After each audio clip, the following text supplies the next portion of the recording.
Okay, so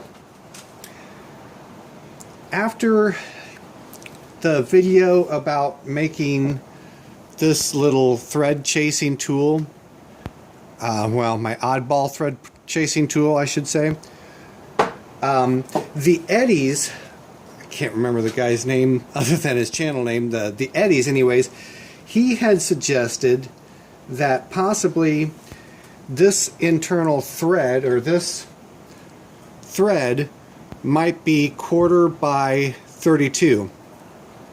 And I thought, no, that can't be. I tried and tried and tried all the standard threads, all the metric threads that were even remotely close. So, and I tried them a couple different times. It was getting, I was having trouble actually seeing how the thread pitch gauge was fitting into the threads. So eventually I finally got out my magnifying goggles. Now, the one thing that I didn't realize was I had tried the 32 TPI gauge before I got the goggles out.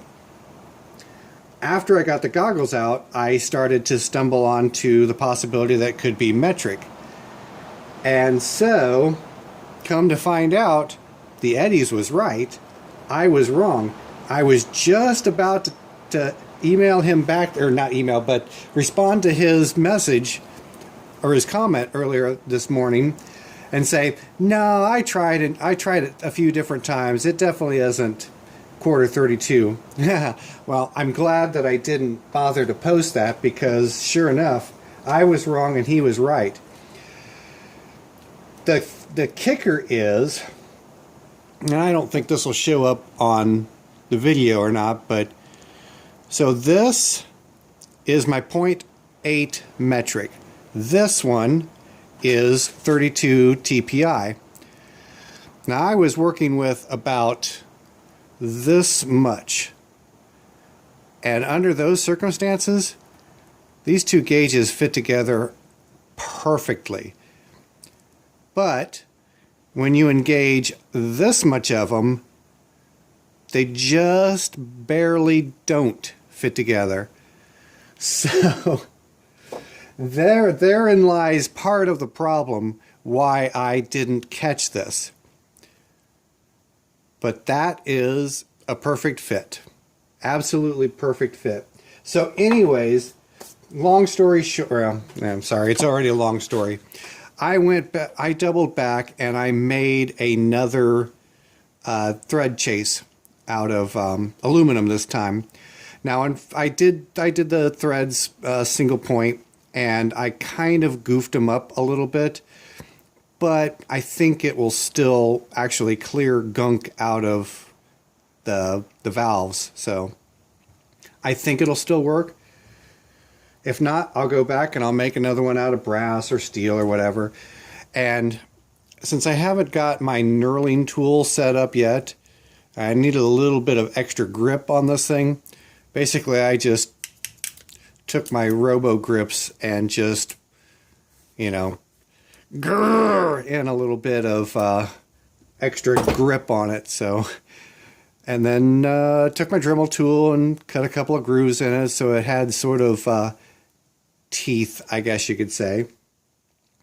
Anyways, it's not anything real pretty, but it does appear that it will work, and it's built in virtually, or to virtually the same dimensions as this. Just now I can actually use a reasonable number of threads instead of trying to make it work with a single thread like that. So anyways, big thank you to the Eddies for pointing that out to me. I hate feeling like a bonehead, but what can you say? I'm still learning a lot of this stuff.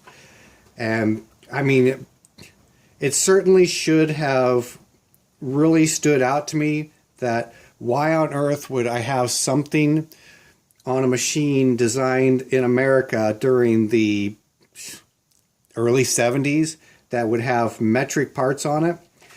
And on top of that, I almost bet if I were to check this thread and this thread that they would be standard also. So, you know, that would have been another red flag to me.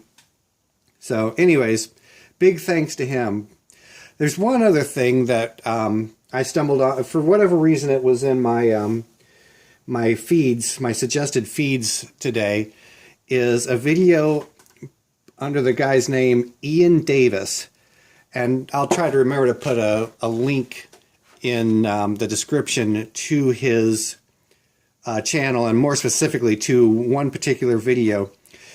Ian Davis apparently lost the digits on his left hand, and he built, from what I can tell, from what I understand on the couple of videos I've seen, he built an aluminum, I guess this is like his second generation or third generation hand, but he's built himself a set of aluminum fingers and a mechanism that will allow him to, I'm not sure exactly how he does it, if he moves his wrist back and they grip, or if he moves his hand to the side and they grip.